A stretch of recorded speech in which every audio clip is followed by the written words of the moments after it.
네, 이번 시간은 최신 트렌드를 한눈에 알아보는 시간입니다. 오늘도 트렌드연구소의 박상진 소장과 함께합니다. 안녕하세요. 안녕하세요. 트렌드 맞춰 박상진입니다. 네, 소장님 한 주간 또 어떻게 지내셨나요?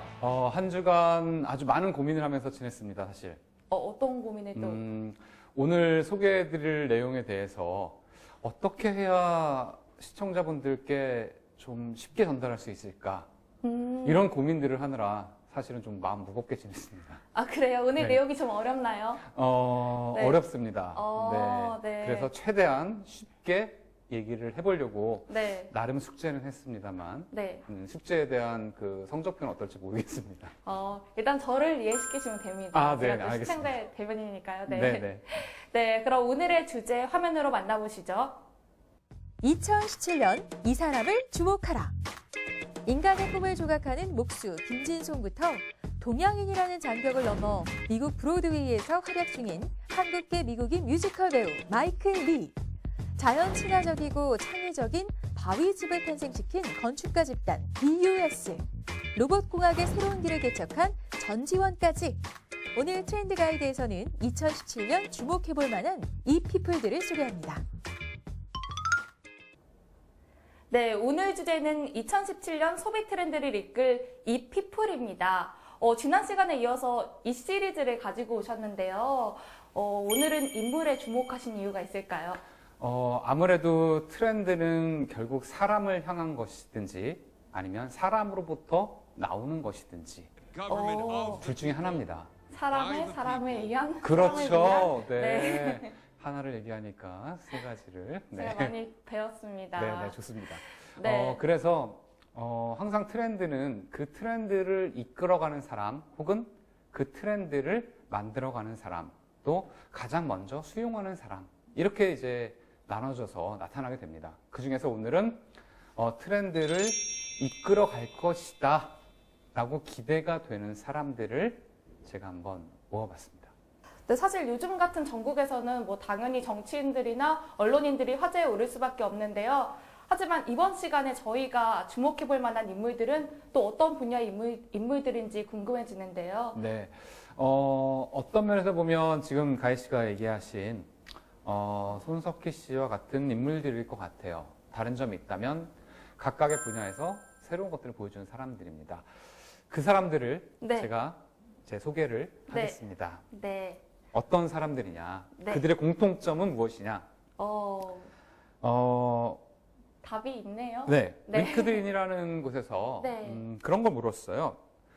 야, 너의 프로필에서 너의 소개서를 쓸 때 가장 쓰고 싶은, 강조하고 싶은 단어가 뭐야?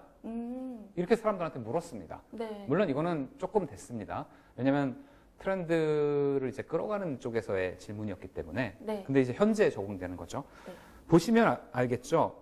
과거에 우리가 가장 사람들이, 저는 굉장히 혁신적인 사람이에요. 있습니다. 네, 네. 그렇죠.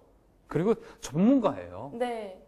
그리고, 저는 굉장히 창의적인 사람이에요. 네. 그리고 저는 전략적 사고가 굉장히 뛰어난 사람입니다. 근데 지금은 단연 뭐냐면 책임감이라는 단어가 사람들이 가장 갖고 싶어 하는 단어예요.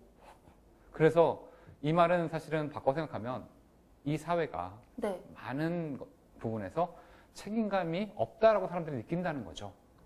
그래서 그걸 원한다는 말과도 사실은 일맥상통합니다. 네, 조금은 의외의 결과네요. 그렇죠. 네, 네. 그리고 실제 기업들도 요즘은 책임감 있는 사람들을 원해요. 근데 이 책임감이라는 게 예전에는 뭐 9시에 출근해서 밤 10시까지 야근해가면서 열심히 일하는 어떻게든 자기 일을 잘 해내는 네. 이런 책임감이 아니라는 거죠. 그런가요? 이제는 책임감이라고 얘기하는 것들이 조금 달라집니다. 조금 더 객관적이 되고 사회적이 되고 이타적인 관점에서 책임감을 갖게요. 다른 의미의 책임감이죠. 네. 이런 책임감을 보여주는 우리 사회의 인물들, 네. 그 인물들 중에서 우리가 주목할 사람들, 네. 한 번쯤 우리가 눈길을 줬으면 하는 사람들을 소개하겠습니다.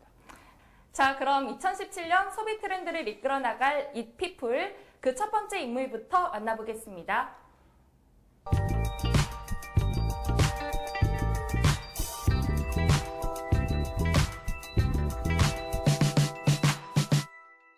네, 김진성 씨가 첫 번째 주인공이네요.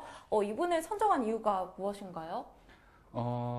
이분은 사람들은 저술가라고 얘기해요. 베스트셀러를 냈던 작가거든요. 네. 그리고 미술가로 얘기하는 사람들도 많이 있습니다.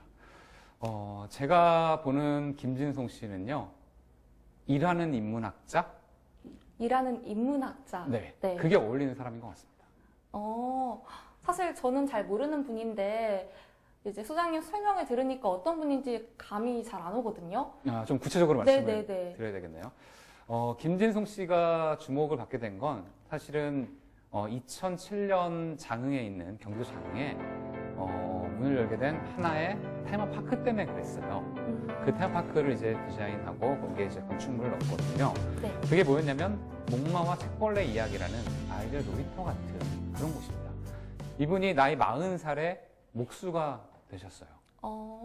사실 나이 40에 목수 되는 게 쉽지 않은데 네. 뜻한 바가 있으시겠죠. 네. 그래서 지금은 스스로도 당신 스스로 목수로 불리는 게 가장 행복하다고 느끼시는 것 같아요. 근데 이제 말씀드렸던 그 테마파크가 올해로 10주년을 맞게 되는데 때 맞춰서 이 사회가 생명, 자연 이런 것에 대한 책임감 있는 어떤 모습들을 요구하고 있는데 그런 모습들을 김희송 씨가 새롭게 보여주고 있어서 주목을 네. 받고 있습니다. 목수이자 작가이자 또 인문학자이자 굉장히 이력이 다양하신 분 같은데 좀 이분이 정말 구체적으로 어떤 작품들을 또 이렇게 목공예를 하시는지 궁금해지거든요. 이분이 목공예 작품으로 만드는 것들은 뭐 생활 소품, 우리가 흔히 얘기하는 인테리어 소품, 굉장히 많은 것들이 있습니다. 그리고 아까 얘기했듯이 테마파크에서 아이들과 어른들이 놀 수 있는 어떠한 목공예 작품 이런 것도 굉장히 많이 만들어 놓고 있어요. 근데 이분이 주목을 받아야 할 마땅한 이유는 어떻게 나무를 다루느냐예요. 목공예는 일반 그림하고는 다르거든요. 네. 스케치를 하고 칠만해서 끝나는 게 아니라 실제 나무를 깎아야 되고 그러려면 그 나무의 상태를 확인해야 되고 그리고 나무에 따라서 다른 방법을 택해서 작업을 해야 됩니다. 무슨 얘기냐면 보통은 저희가 이제 디자인을 해서 나무를 깎잖아요. 네. 근데 이분은 나무의 상태를 확인해서 나무를 보고 이 나무에 어울리는 작품을 상상합니다. 나무를 보고 나서 작품을 네네. 상상하시나요? 소재를 상태를 보고 그 소재의 냄새, 형태, 무게 이런 것들을 확인하고 그거에 맞는 상상력을 동원해서 작품을 만들어요.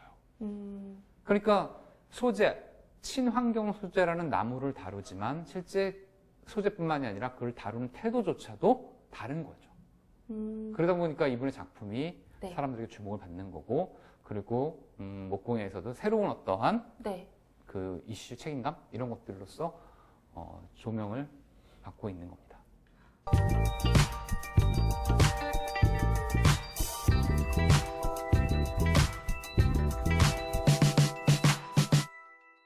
네, 두 번째 분은 다행히 제가 좀 아는 분입니다. 네, 조금이라도.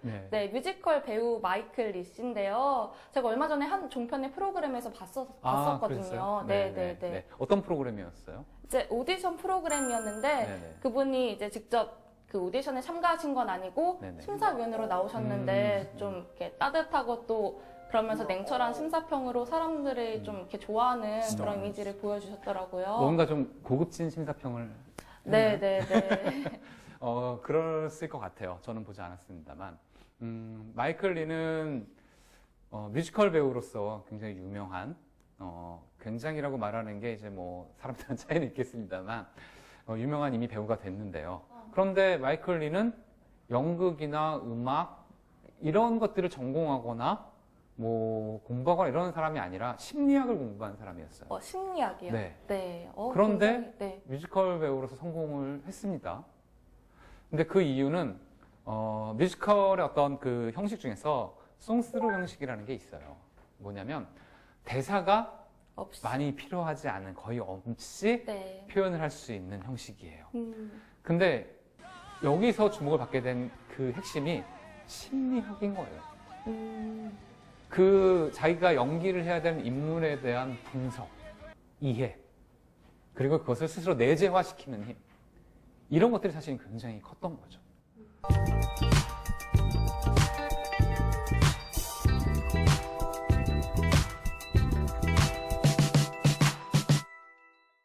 네, 건축가 3분을 한꺼번에 선정을 하셨네요. 맞습니다. 세 번째 이피플은 3명의 건축가, 팀 이름이 BUS라는 네, 건축가입니다. 버스인가요? 그렇게 읽으면 저희 세대가 되는 거고요. 네, 아재개. 네, 가이 세대는 BUS 이렇게 읽으셔야죠. 네. 네, 저희는 하시지만 HOT 이렇게 읽으셔야 되는 거고. 네. 네. 이 세 사람은 건축가로서 저희가 사실은 트렌드 가이드에서 한번 만난 적이 있어요. 그래요? 네. 저희가 세컨드 하우스를 소개할 때, 세컨드 하우스 형태 중에서 집 앞에 큰 바위가 있고 사다리가 있는 그런 집이 있었어요. 혹시 기억나세요? 네, 준비해 오신 그림에. 그렇죠, 네, 그렇죠. 네. 바로 그런 세컨드 하우스를 디자인하고 짓는 사람들입니다. 이 분들의 그 이름이 by, define, scale 이렇게 돼 있는 글자의 약자예요. 뭐냐면 한정되지 않은, 확정되지 않은 어떤 스케일을 작업하는 사람이다. 그런 걸 가지고 한다라는 거예요. 무슨 말이냐면 대부분의 건축가들은 땅의 크기 그리고 주인이 원하는 집의 규모 이런 거를 가지고 스케일을 가지고 시작을 합니다. 근데 이분들은 그게 아니라 땅이 어떻게 생겼는지, 어디에 위치했는지, 네. 그 땅이 가지고 있는 자연적인 소재, 그리고 가치들은 어떤 것들이 있는지. 근데 그런 기본적으로 건축을 해야 될 땅이 갖고 있는 어떤 특질을 살려서 건축을 한다. 이런 이름이에요.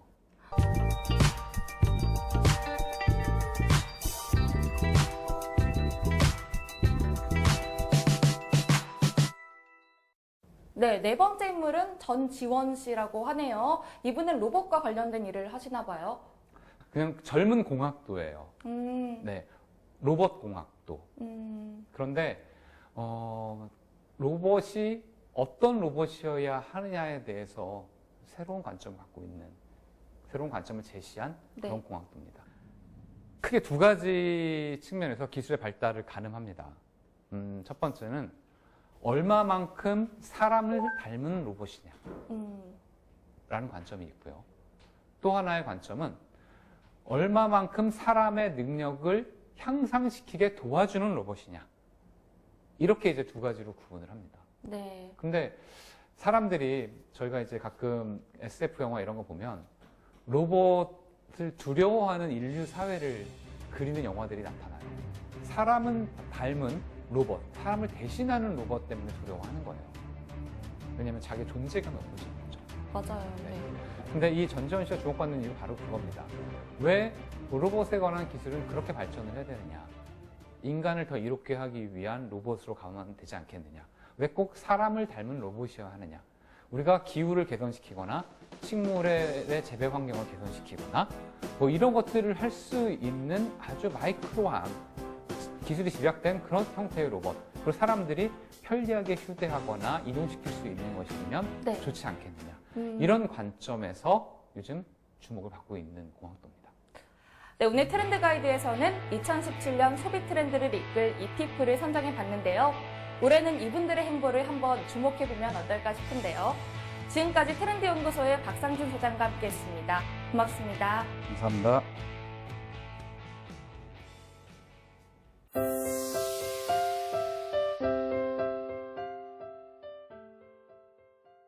때론 우리가 하찮다고 여겼던 것들이 중요한 순간에 우리에게 꼭 필요한 도우미가 돼주기도 하는데요.